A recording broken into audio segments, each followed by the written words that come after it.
Okay, I think for the sake of time, we'll go ahead and get started. Welcome everyone to, in case you didn't know, you're in the panel session, Farmers Markets Are Essential, Resilient, and Adaptable. And this is part of the Ohio Nutrition Incentive Network 2021 annual convening. We'll be hearing more about how Ohio farmers markets adapted to the COVID pandemic, maintaining essential services to farmers, food producers, and consumers, especially low-income shoppers. Panel time, we're aiming for about 30 minutes and then leaving 15 minutes at the end for your questions. Please feel free to drop any questions that you have in the chat as we go, though, and we'll make sure to leave time to answer those at the end. To begin each session today, we're sharing the newly revised Ohio Nutrition Incentive Network vision and mission. So our vision is, we envision all Ohioans having equitable access to healthy, locally grown foods within their communities and the resources to procure them. Diet-related health diseases and disparities are no longer a public health crisis. Ohio agriculture is an economically viable and ecologically regenerative industry. It is an integral component of the Ohio food system. Its products are widely available. Ohio farmers and food workers are valued, respected, and appropriately compensated for their contribution to the health and well-being of their communities. And our mission is to increase nutrition security while strengthening Ohio's local food system. We're also beginning each session with a land acknowledgement, which we have sourced from the Ohio State University Office of Diversity and Inclusion. A land acknowledgement recognizes and respects the relationship that exists between Indigenous peoples and their ancestral and contemporary territories. We acknowledge that the state of Ohio occupies the ancestral and contemporary territory of the Shawnee, Potawatomi, Delaware, Miami, Peoria, Seneca, Wyandot, Ojibwe, and Cherokee peoples. These lands were ceded in the 1795 Treaty of Greenville and the forced removal of tribes through the Indian Removal Act of 1830. Also, if you'd like, we'd like to invite you to change your name by going to the three dots in the corner of your screen and add your pronouns, or if you prefer, you can also share them in the chat box. So first, we will hear from Erin Molnar. She's a program coordinator with Produce Perks Bin West, and also a board member of the Ohio Farmers Market Network. Thank you, Anna. And thank you to everybody for joining us today. 2020 and the COVID pandemic highlighted what market operators, small sustainable farmers, small scale food producers, and many market shoppers already knew, which is that farmers markets are essential. Lauren mentioned in the previous session that food insecurity based on shortages at the grocery store from supply chain disruptions became a reality for folks regardless of income, but they certainly became an even more challenging reality for folks experiencing financial hardship, which is of course also a portion of the population that grew as a result of COVID. Local food suddenly became a necessity rather than an indulgence or a trend. Feeding America estimated that in 2020, 1.7 million Ohioans were food insecure. That's 18% of the population, and made Ohio the 12th most food insecure state in the country. The response of farmers markets across the state, as well as the country, demonstrated the often overlooked characteristics of farmers market managers, how driven they are to serve their communities, which include farmers, food producers, and eaters alike. In the unprecedented COVID times, this meant immediate pivots to systems that were often static for several years. They physically had to move their markets either to entirely new sites or they had to rearrange them, sometimes multiple times throughout the season.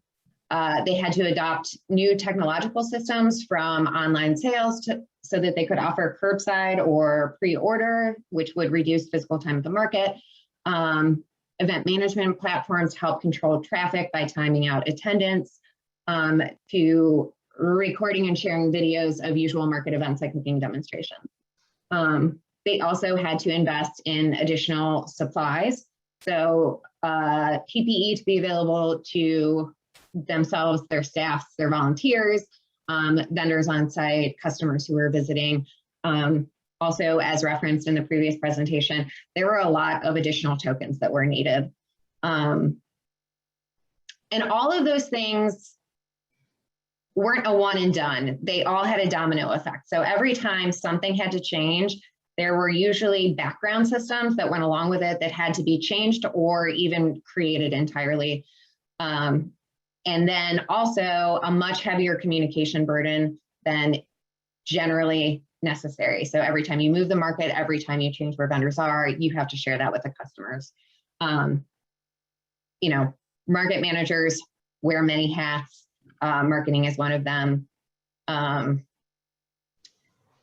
All of these adaptations cost money, many of them directly. Tokens cost money, using these online platforms cost money, but they also cost a lot of time.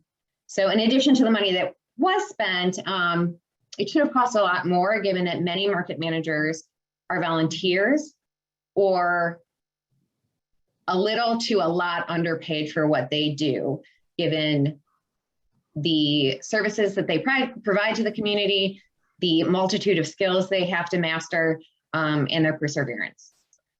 So today we are going to hear from Michelle White of the Clintonville Farmers Market and Dan Madigan from the Toledo Farmers Market. Both had significant impacts for food access programs in 2020. But in order to do that, they had to make those first steps of adapting their markets to the current situation. Before I hand it over to Dan to share more about Toledo, just to revisit some of that data from the previous presentation, we had 75 direct-to-consumer sites in 2020. Those markets served over 7,000 unique households.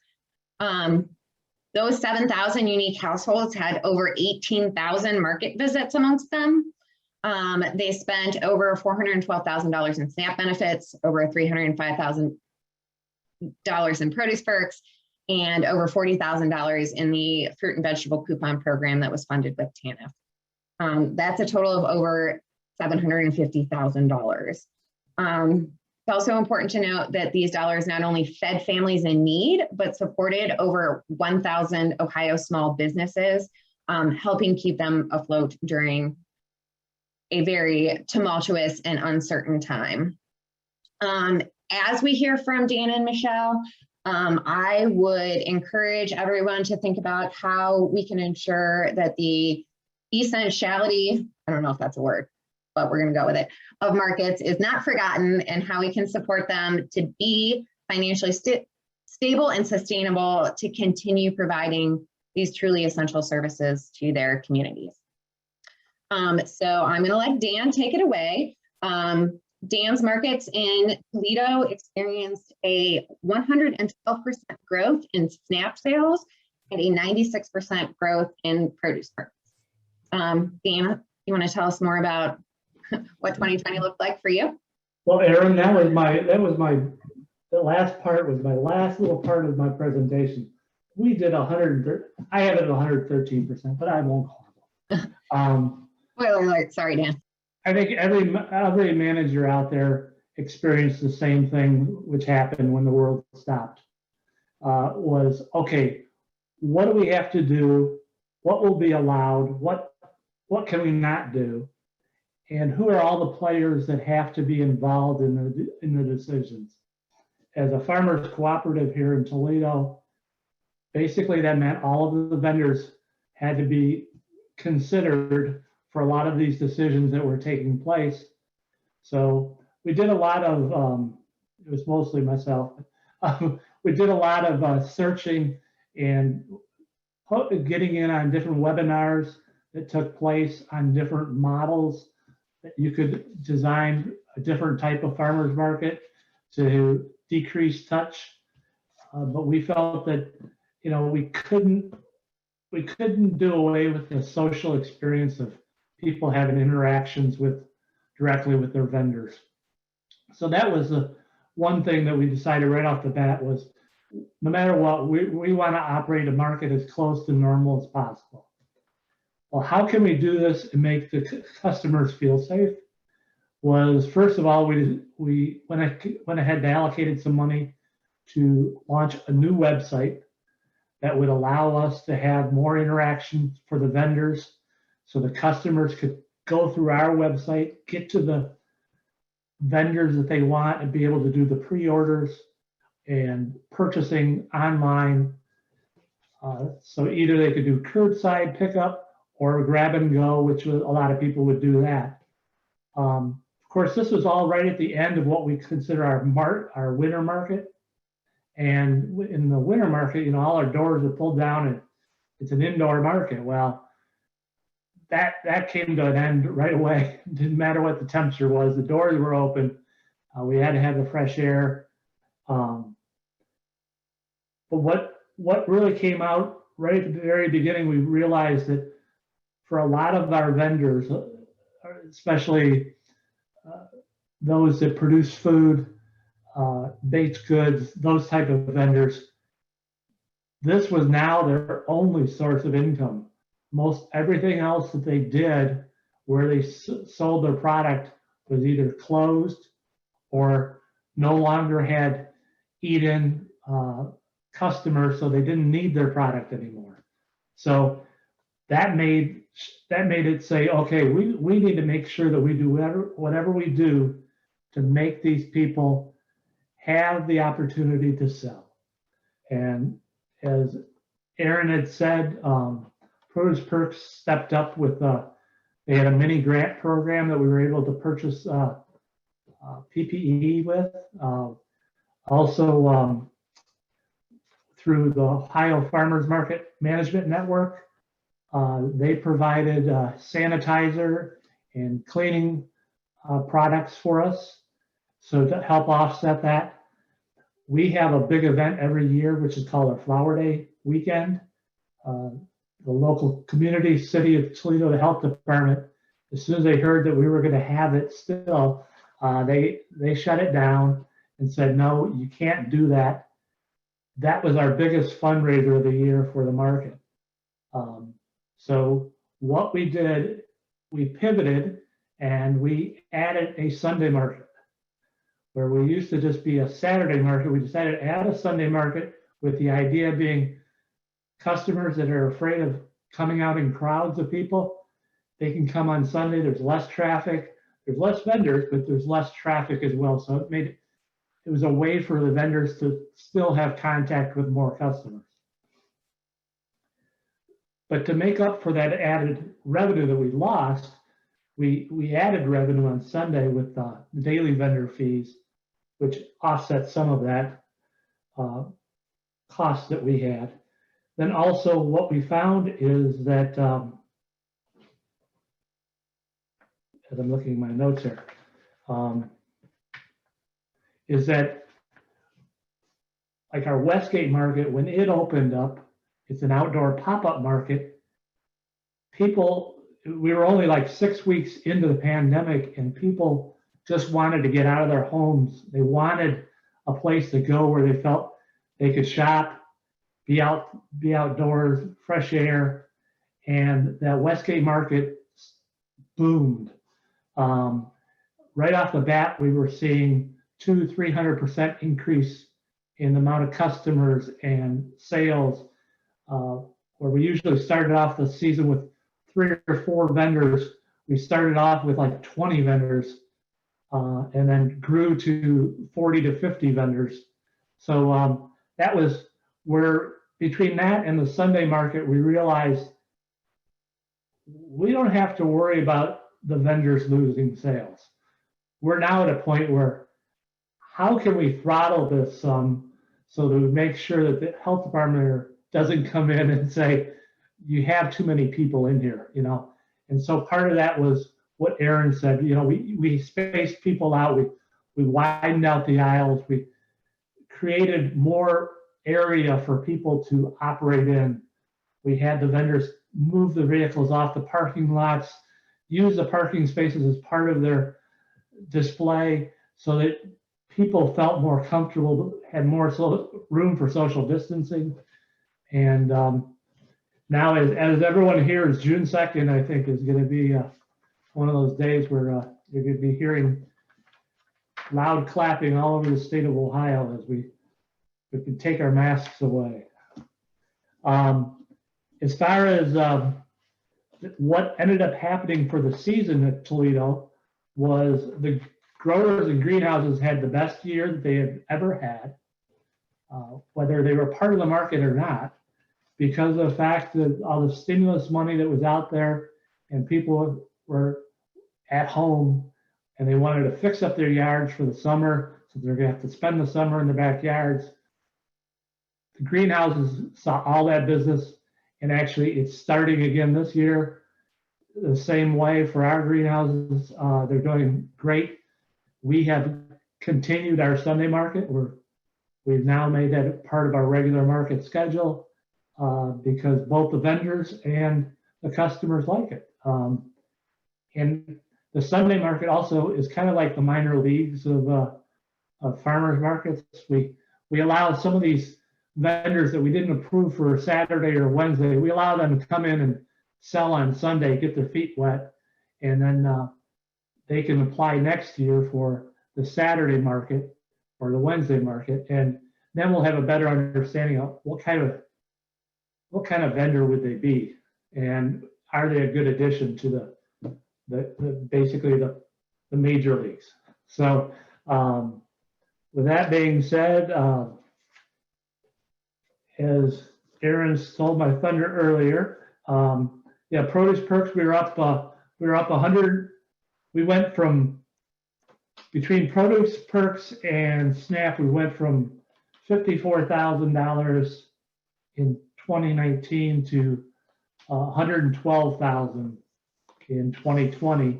And through the first 4 months of this year, we're up 76% over last year. So we're seeing that trend is continuing.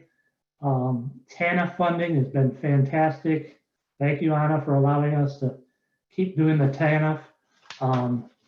We're close to about 300 applications from 2020 into 2021 that we have completed, which is about $12,000 worth of sales.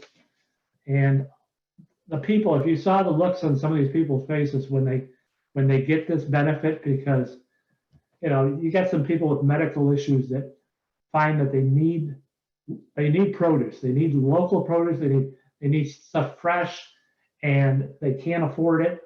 Well, with the TANF, between the TANF and the matching produce perks, they love coming to the market. The kids come to the market. I mean, it's really nice when you're dealing one-on-one with these customers and seeing what the effect has on them in their daily lives. It's rewarding. That's about it, Anna. Thanks, Dan. Michelle, before I turn it over to you, am I going to steal your thunder if I share your growth rate? I will. Okay. I'll let Michelle share that. Sorry, Dan. It doesn't matter. Whatever you want to do, Erin. You got it. You did the work. You deserve to share it. Am I up then? Yep. Take it away. Okay. Hi, everybody. My name is Michelle White. Last year I served as the market manager for Clintonville Farmers Market here in Columbus. I just want to apologize ahead of time. I've got a bark fest at my house. My parents are on vacation, so I'm watching their 2 dogs in addition to my dog, and it's a little out of control. So apologies if the background noise becomes crazy. I did prepare a presentation. Let me share my screen.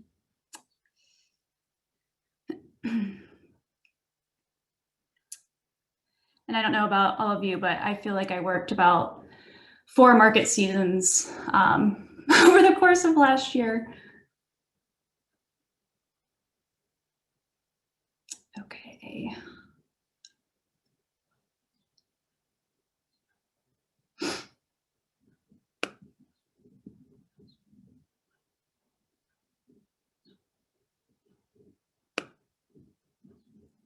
And can you guys see that? Yep. Okay, great.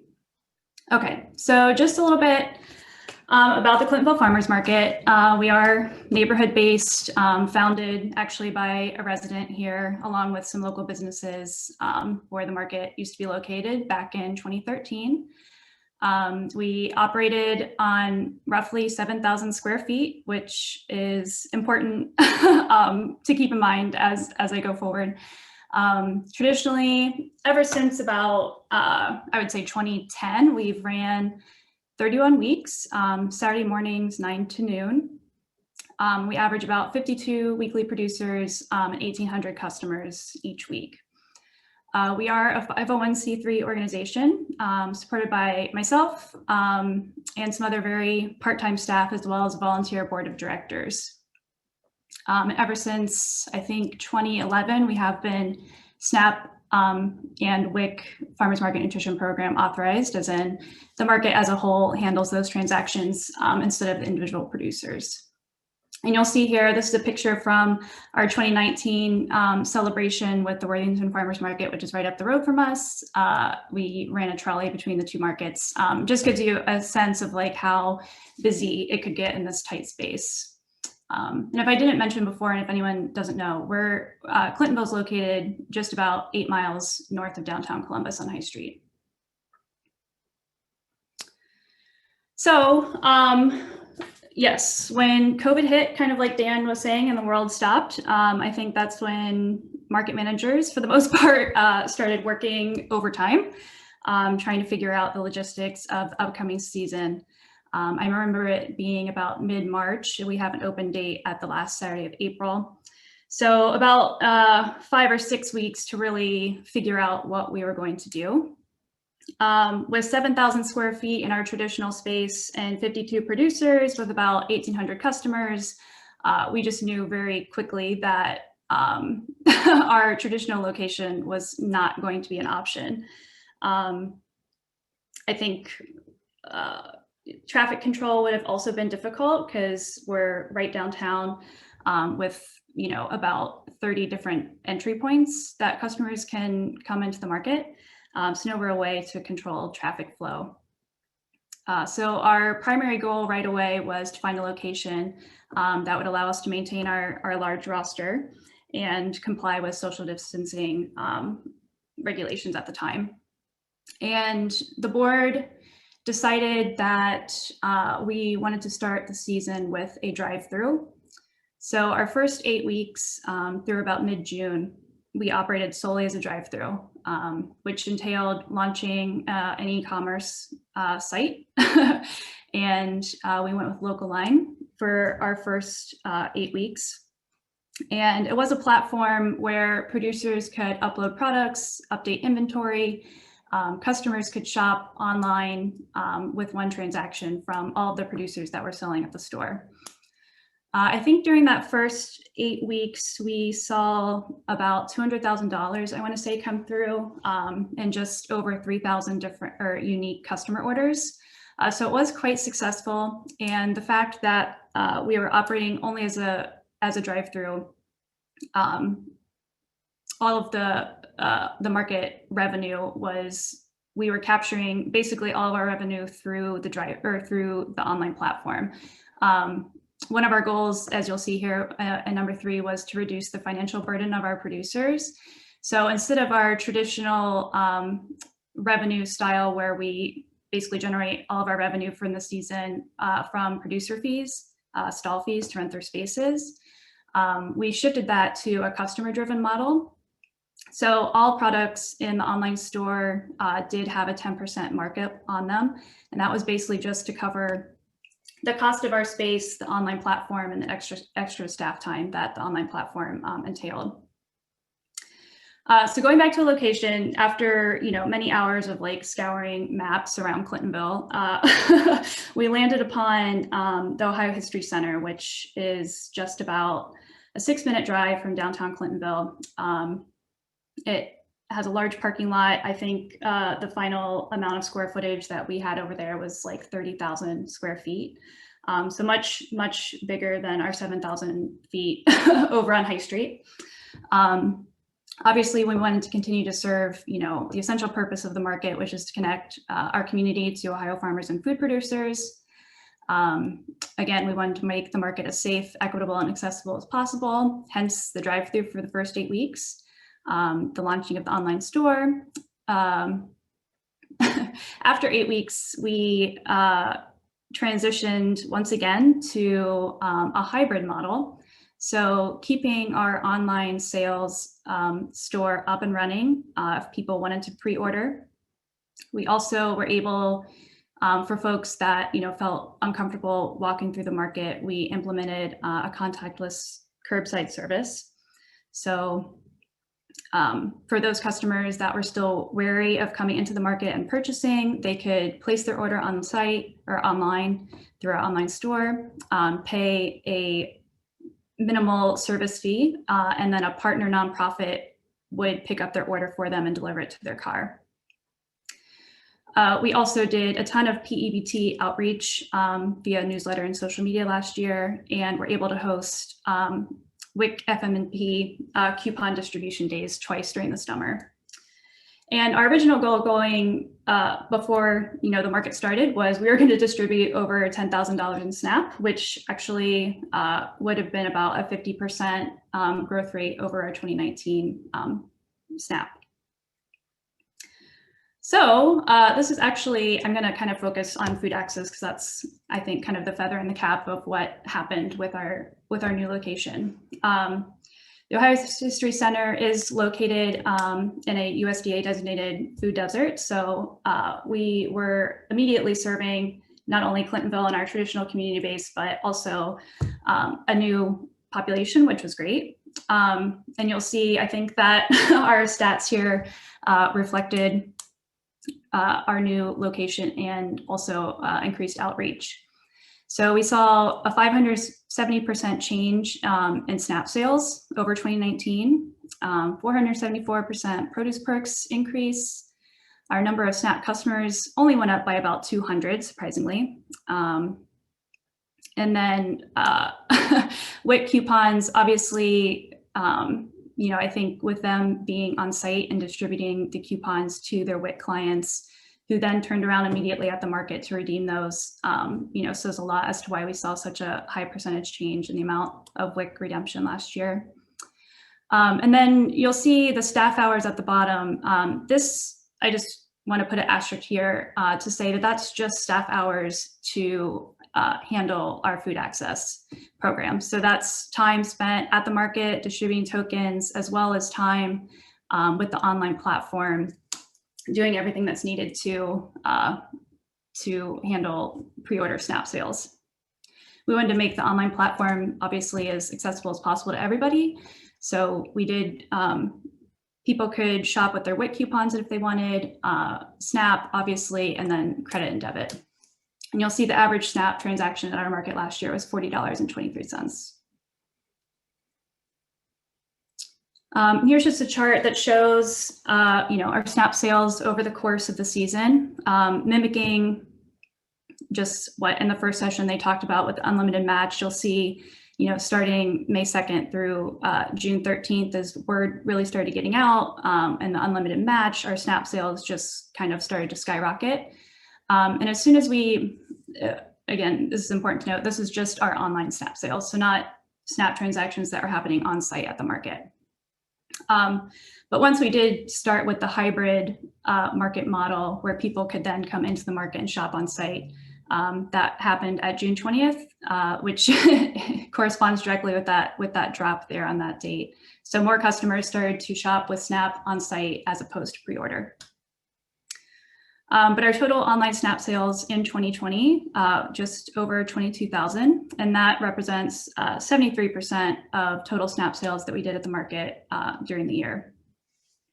And then just a fun fact that in that first 8 weeks of the season, so that drive-through model that we did, we distributed $112 more in SNAP than we did all in 2019. And 2019 was our highest SNAP sales year since 2012. So obviously just a huge, huge jump in SNAP usage at Clintonville. So this data is pulled directly from our online store. And you can see that the majority of folks using SNAP online did so to purchase produce, meat, and seafood. Other categories would be like plant starts, like chips, kind of snacky items. And that's encapsulated in that all other category that you see to the left. And I think it's safe to say that our produce, that percentage of SNAP sales on produce would have been higher. But when we started to switch to the online market model, we saw a lot of our farmers not listing products as regularly. I'll talk about that here in a little bit, but the online platform, I think, serves its purpose really well for our like bakers and for salsa and value added folks that don't have a lot of like variable inventory or products. And for producers, it's a little bit more challenging for them to understand how much inventory they might have, like up to 4 days in advance. Our online store hours ran Tuesday 10 a.m. to Thursday 5 p.m. So that's when customers are going online to place their pre-orders for pickup on Saturday. So, and I would say the large majority of our pre-order folks were shopping right at Tuesday at 10 a.m. So farmers had to have some inventory listed, otherwise they would miss out on the bulk of the sales. We had a couple instances where fields got flooded, the produce was ruined, orders couldn't be fulfilled. So that makes it challenging for farmers in terms of online. And just a couple bullet points here, you'll see that our SNAP sales represented just 5% of total online sales that we processed. And 46% of the SNAP shoppers that are registered in our store are coming from the Clintonville area, so the 2 Clintonville zip codes. But otherwise, 32 unique zip codes across the state were represented. And here's just a slide showing the cost of food access to the market. So another another implementation and modification that we made with the market last year is we decided to start a winter market, because why not? We hadn't worked enough that year. So we also went ahead and launched a winter drive-through market. So we did have 2 winter markets in December, and then another 16 taking us up to the beginning of this year and opening day. But just to handle, again, the food access program, that was 220 staff hours, 44%, which were off-site, so doing back-end stuff. I used the rate of the 2414 that Produce Perks reports for in-kind. So total cost to the market, about $5,310. And where it gets really interesting is when you break that total figure down per SNAP transaction and per customer. So the 5310 that you see, divided by the 753 SNAP transactions that we did last year gives you that $7 figure, basically. So every time the market is processing a SNAP transaction, it's costing us $7. Per SNAP customer, you might remember we, I think, saw about 325 SNAP customers. So, almost double that in terms of like customer management.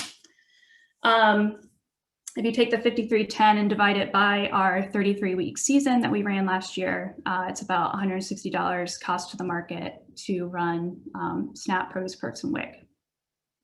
And that doesn't include our other costs, kind of that Dan mentioned in terms of payment processing fees for SNAP. Again, having to buy extra SNAP tokens at a moment's notice and paying rush delivery because we literally had none to give out the next week. We also naturally had our POS terminal die at market and had to order a new one and have rush delivery on that. And then over to the right, I just wanted to throw in a little snapshot of the time I spent. This is outside of our token coordinator. I myself worked an additional 564 hours over 19 for the market. And I would say, all of it seemed like a lot. We basically ran 2 completely new market models, which entailed new maps, new logistics, new communications for each time.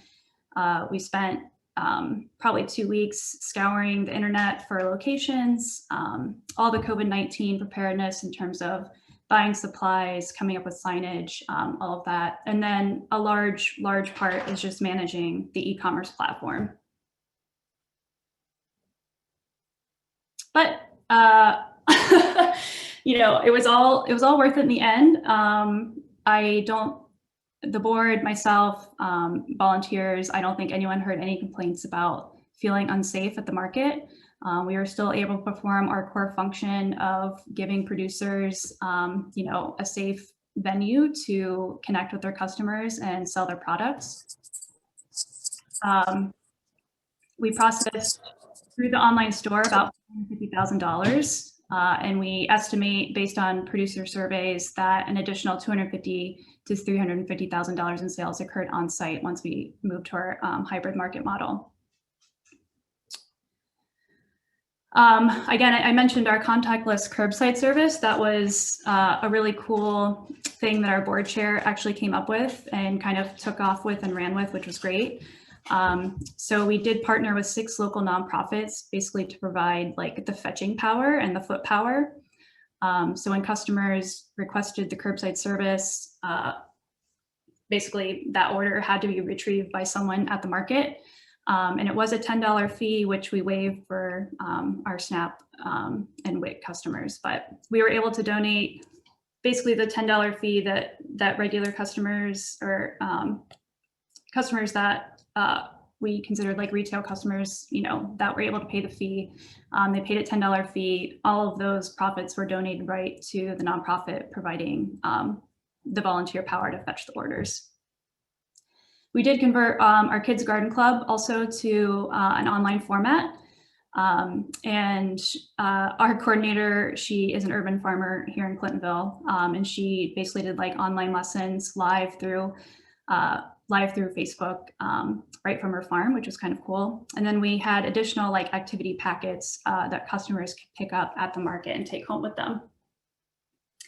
And I kind of mentioned this, you know, one of the silver linings of doing all these new things and moving to a new location is that we ended up serving a way different population and I think a general like larger geographic reach.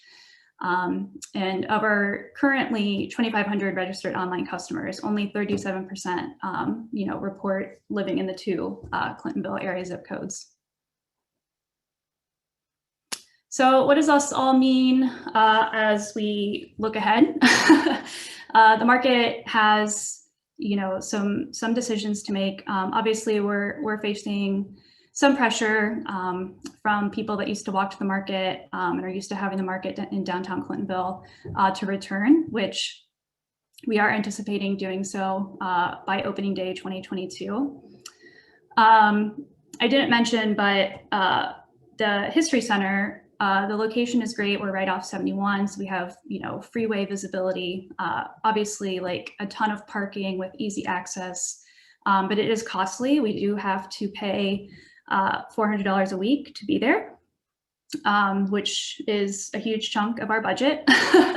But the perks, you know, of staying there are, again, like serving just different types of customers in the wider geographic population of Central Ohio. So the board is considering potentially keeping a market there, not on Saturday morning, but perhaps on Sunday, just to continue to serve the population that we've kind of created around the market there now. In terms of online ordering and keeping up with our e-commerce platform, if anyone is interested in looking at our virtual store, by the way, I can put the link in the chat for that.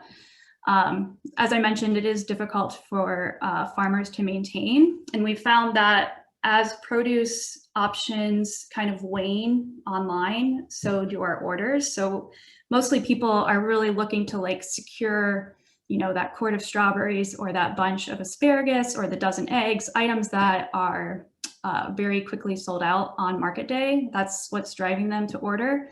But as producers, you know, it's it is a time suck for them to update that every week and then to pre-pack the pre-orders, or just to make sure that that inventory is not sold on the table.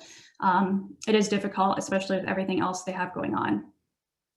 It is also a time suck for staff, especially with not being able to process SNAP payments online.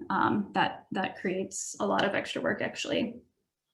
We do have to pay a monthly fee to utilize it, but you know, I think it's all just going to come out to like how much is it costing versus the benefits, which we haven't really done a thorough assessment of yet, because our customers really like it. Obviously, it's convenient just to like shop from, you know, everybody in one transaction, and we get awesome data, like I have shown, in terms of where our customers are coming from, how they're finding the market, you know, what they're buying. I can tell you how many pounds of carrots we sold in last year, which, you know, we never knew before.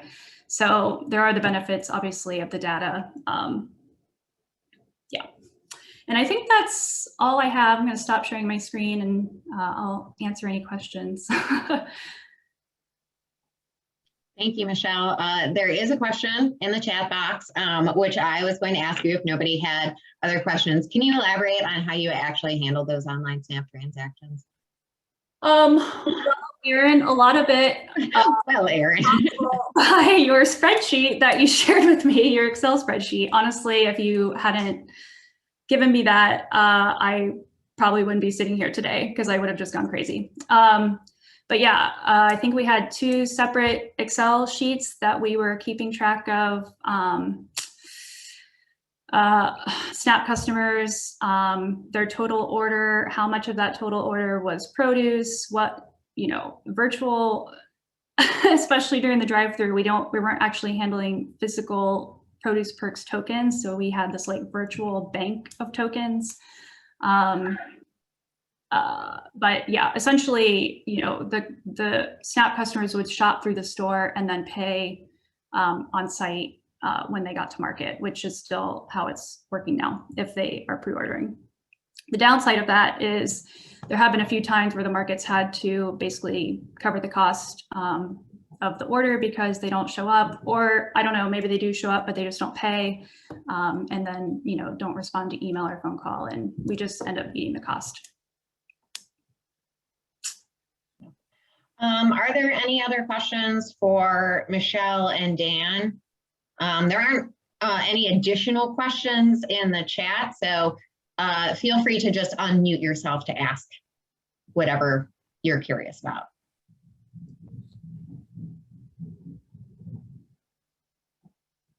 Hi, I actually have a question. I'm the family consumer science educator for Paulding County, and the A&R educator and myself, we've been trying to get a farmer's market started in the county, and we're having trouble finding a 501c3 to sponsor the farmer's market. Have you guys had to, have you had any trouble, anybody, with finding that? And can you maybe give us some advice on different ways to go? We've tried with United Way, a couple other local places to possibly be our 501c3 representatives. Casey, what county did you say you were in? Paulding. I'm going to say that offhand, I don't have any specific suggestions, but I'm more than happy to do a little bit of research and talk to contacts to see if I can find some folks, or maybe not find some folks, but find some suggestions for you to contact. Yeah. One thing that I would say is take a look at your local churches. Okay. Some of the churches, you know, that run their own food pantries, and you could talk with them about what you're doing, and they may be interested in being that. I think we had discussed that, and they were kind of on our secondary list of people to ask. Our WIC director and our SNAP Ed educator, myself and the A&R, we've all been trying to get it started. We have presented to some of the commissioners and the Economic Development Commissioner, but we're just kind of stuck on that 501c3. Yeah.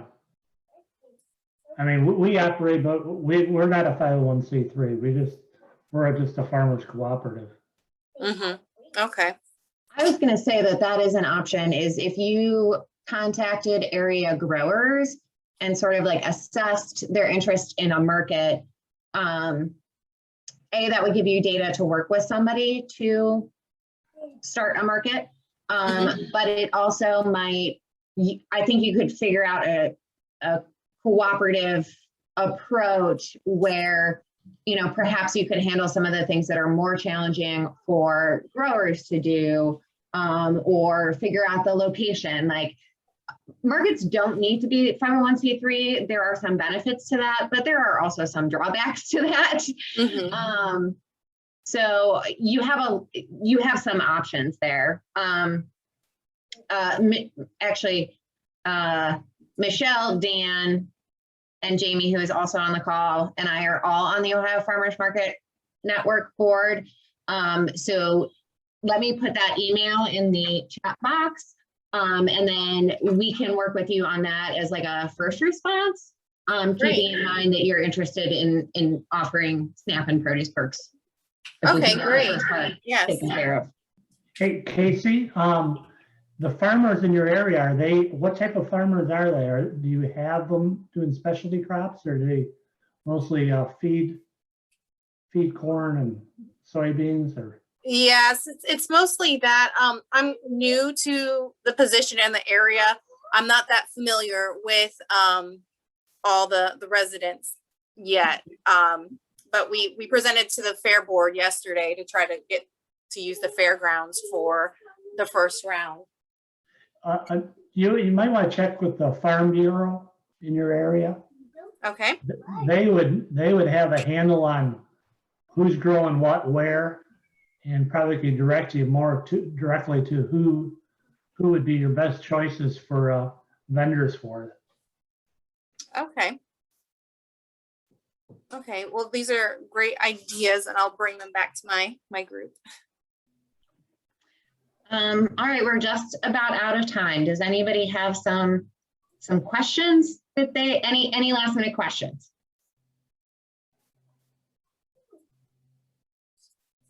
All right. As mentioned previously, we are going to be sharing slides and notes from this session next week, with recordings of the session as well. Anna has put links to the registration for the next sessions in the chat box. So those are available if you have trouble registering or accessing the Zoom. If you previously registered, please email Kristen. Yeah, and if this is your last session of the day, thank you for joining us. I hope that this was informative and or inspiring, and you will be co-conspirators with us to try and move farmers markets in Ohio forward as a sustainable and respected venture. And